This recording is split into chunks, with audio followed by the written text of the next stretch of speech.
시골에서 누에를 키워 고치를 내다 팔던 집에서 자란 한 청년이 후에 신학자가 되어서 미국에서 목사와 교수로 활동했습니다. 드류 대학에서 가르치셨던 이정용 박사입니다. 굉장한 영향력을 한국의 교계에 미치셨죠. 그분이 어느 책에서 어릴 적에 누에가 자랄 때의 모습을 얘기했습니다. 자기는 그 모습을 기억하며 부활을 이해하게 되었다 하는 얘기입니다. 누에는 처음에 조그만 알의 형태로 되어 있습니다. 그러다가 부화하여 작은 애벌레가 되어 자랍니다. 그것이 한 잠, 두 잠, 석 잠 자면서 아주 큰 누에가 되는데, 손가락보다 더 굵고 큰 누에가 되는데, 한참 누에가 뽕잎을 먹을 때는 잠사에서 서걱서걱 소리가 들릴 정도라고 합니다. 이렇게 잘 먹고 자라던 누에가 때가 되면 고치가 되어서 고치 속으로 들어가 버립니다. 마치 무덤 속으로 들어가 버리는 것처럼. 그래서 잠을 잡니다. 어린 시골 소녀는 아마 누에가 그렇게 자기 생일 끝내고 이제 고치로 들어가서 끝내나 보다 했습니다. 그런데 어느 날 잠사에 들어가 보니까 크고 화려한 나방이 날아다니고 있더라는 것입니다. 상상도 할 수 없는 결과예요. 그렇게 고치 속으로 들어가 버려서 모습을 감추었던 누에가 어떻게 나방이 돼서 창공을 날 수가 있느냐 하는 것입니다. 이것이 바로 부활에 일어난 일과 같은 신비가 아니겠느냐 하는 얘기입니다. 그리스도 안에서 모든 피조물은 변화됩니다. Miraculous change, 기적적인 변화. 하나님 나라 복음은 어디서나 생명을 잉태하고 창조해냅니다. 예수님의 생명 창조, 부활 안에서 새 하늘과 새 땅이 열렸습니다. 할렐루야. 오늘은 부활절입니다. 우리 옆에 있는 분들과 인사하겠습니다. 다시 한번.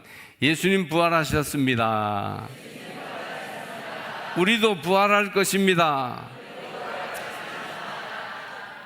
기독교인에게 부활절은 성탄절보다 더 좋은 날입니다.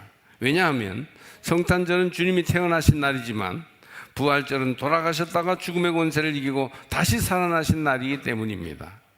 주님은 로마의 권력과 유대 민중들의 극단적인 신념 앞에 체포되고 처형받아 십자가에 달려 죽으셨습니다. 주님이 십자가에서 돌아가실 때 하늘도 땅도 슬퍼하여 천지가 3시간 동안 캄캄하였습니다. 완전한 죽음, 완전한 절망이었습니다. 죽음은 생명의 소멸을 의미해요. 예수님이 십자가에 달려 돌아가심으로 제자들의 소망과 그 열정은 끝이 나버리고 말았습니다. 인생을 성공적으로 살았던, 세계적으로 유명해졌던 죽음 앞에서는 아무런 힘이 없습니다. 죽음은 모든 것을 삼킵니다. 모든 것을 파멸시켜요. 제자들에게도 마찬가지였습니다. 그러나 사흘 만에 주님은 다시 살아나셔서 죽음으로 모든 것이 삼켜지지 않고 생명의 도약으로 그 죽음을 뚫고 나가심으로써 더 이상 죽음의 지배를 받지 않는 삶을 우리에게 선포하셨습니다. 우리가 사랑하는 주님이 다시 살아나셨고 우리도 주 안에서 부활을 보장받을 것입니다. 예수 부활하셨네. 할렐루야. 그리스도인의 부활 신앙에는 이와 같이 생명에 대한 감격과 감사가 있어요. 세상에는 어둠이 기습하고 우리들의 삶을 죽음의 권세가 내리누르고 있지만, 그러나 생명으로 모든 것을 이길 것이다. 생명은 더 이상 죽음을 막을 수 없다. 생명은 더 이상 죽음이 그를 막을 수 없는 영원한 생명의 능력으로 나타날 것이다 하는 것이 예수의 부활에서 나타나게 된 것입니다. 저는 오늘 짧은 설교를 드리면서 부활의 관점에서 두 종류의 사람이 있다는 말씀을 드립니다. 그것은 죽음의 사람이 있고 생명의 사람이 있어요. 죽음의 지배를 받는, 죽음 아래 놓여 있는 사람은 절망과 고독과 실패와 사망과 두려움 속에서 살아가고 있지만, 그러나 우리가 예수님의 부활을 바라보고 부활의 빛에서 살아가게 될 때 생명과 평안과 사랑과 은혜 속에 살아가게 되는 것입니다.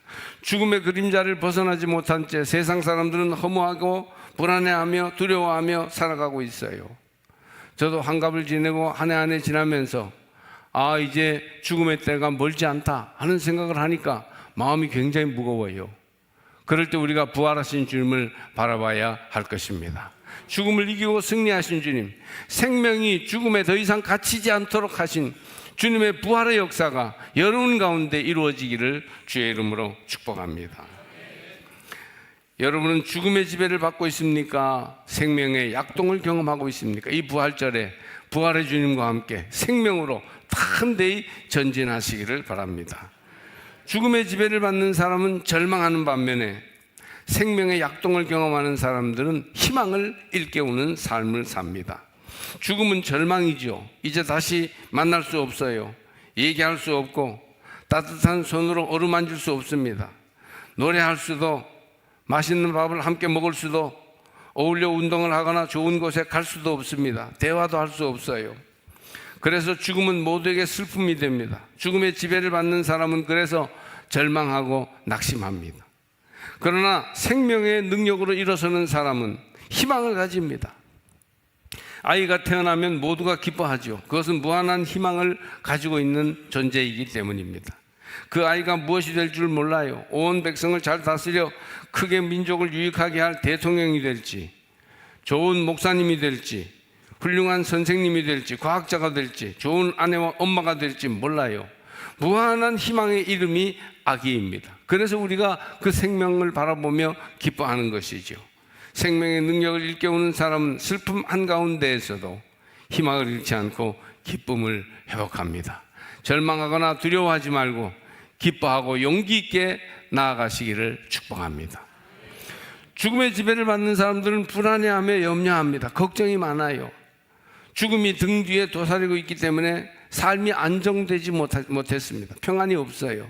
늘 양양대면서 어려워 힘들어하는 이들은 죽음의 지배를 받는 것이에요. 자녀들이 조금만 성적이 떨어져도 세상이 망한 것처럼 난리가 납니다. 장사가 하루만 안 돼도 시름이 가득하고 남이 한 번만 자기에게 섭섭하게 하면 화를 풀지 못합니다. 왜?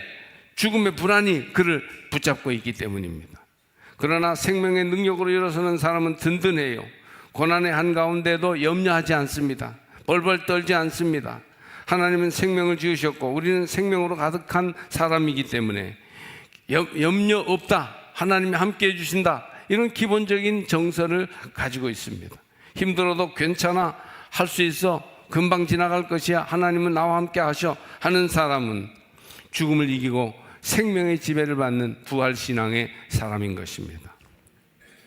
죽음의 지배를 받는 사람은 그래서 본질적으로 무기력해요.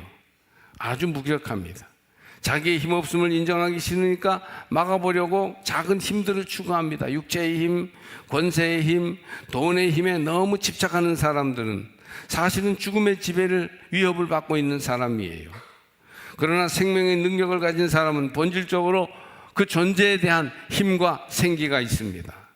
그래서 굳이 힘을 더 많이 가지려고 아웅다웅하지 않아도 힘 있는 삶을 사는 거예요. 이미 있는 것을 누리고 충분히 감동하느라 겉으로 보이는 권세나 부귀가 없어도 그리 비참해하거나 낙심하지 않습니다. 정치도 그래요. 너무 힘을 추구하는 그런 사람은 죽음의 권세에 지배당하는 사람이고, 하나님 주시는 생명의 약동을 경험하고 사는 사람은 어떤 형편 속에서도 주의 뜻만을 찾는 것이지요. 그리스도께서 다시 살아 최후의 원수인 죽음을 이기셨다. 할렐루야. 그리스도 안에 있으면 더 이상 죄악이 우리를 다스리지 않을 것이고 죽음에 지배당하지 않을 것입니다. 그리스도께서 죽음을 이기시고 부활하신 것이 우리에게 복음이 되는 것은 바로 이 때문입니다. 오늘 4분의 어른과 2명의 어린이가 세례를 받았는데 죄악에서 거룩으로, 죽음에서 생명으로 거듭났어요. 여러분 모두도 먼저 세례받은 이들로서 죄악에서 거룩으로, 죽음에서 생명으로 건너온 줄 믿습니다. 그러므로 세례의 은혜 가운데 절망의 지배를 받지 말고 부활 생명의 능력으로 하루하루를 복되게 행복하게 힘있게 살아가시기를 바랍니다. 부활절 예배에 참석한 이들과 함께 나누고 싶은 노래를 들려드리려고 해요. 깜짝 프로그램입니다. 오늘 세례받으신 이들을 축하하며 부르는 우리 남성들의 노래입니다. 남선교회도 있고 청년회도 있지만 청장년들이 많아서 청장년 싱어즈라고 제가 이름을 붙여보았어요.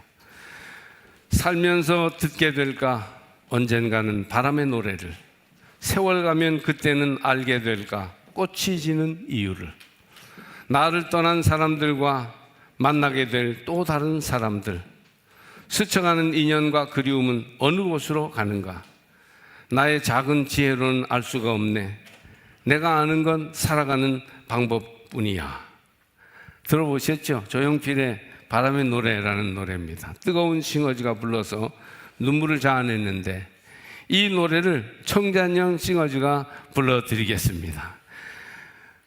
이제 그 해답이 사랑이라면 나는 이 세상 모든 것들을 사랑하겠네. 그래서 부활의 메시지가 우리의 생활 속에, 우리의 일상의 삶 속에 들어올 수 있도록 하는 그런 의도가 있었습니다. 바람의 노래를 부르고 우리가 그 해답이 사랑이라면 우리가 사랑하며 살겠다.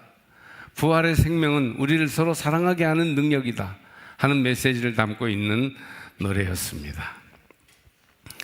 언제나 기쁨으로 얼굴이 빛나는 꽃장수 할머니가 있었습니다. 늘 그것을 궁금해하던 한 단골 손님이 어느 날 할머니에게 물어보았어요. 할머니는 전혀 근심 걱정이 없으신가 봐요.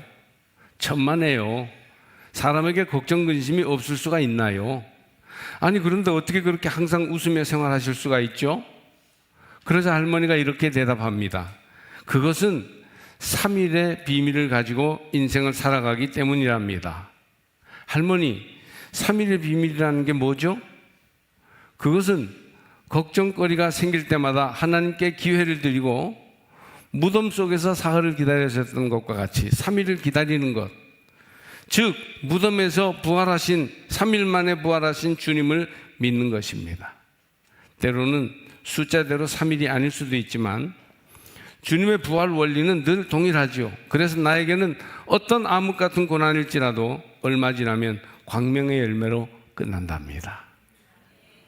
여러분에게도 그 3일이 있기를 바랍니다. 주님은 부활하셨어요. 죽음을 이기셨어요. 절망을 이기셨습니다. 어둠의 권세를 이기시고 빛으로 부활하셨습니다. 영원한 생명으로 부활하셨어요. 그 주님을 믿는 우리 안에는 죽음의 절망이 더 이상 나를 지배하지 않고 부활의 희망으로 살아오르게 될 줄로 믿습니다. 죽음이 지배하는가, 생명이 인도하는가, 매일의 삶 속에서 구체적으로 실제적으로 부활 생명으로 살아나기를 주의 이름으로 축복합니다.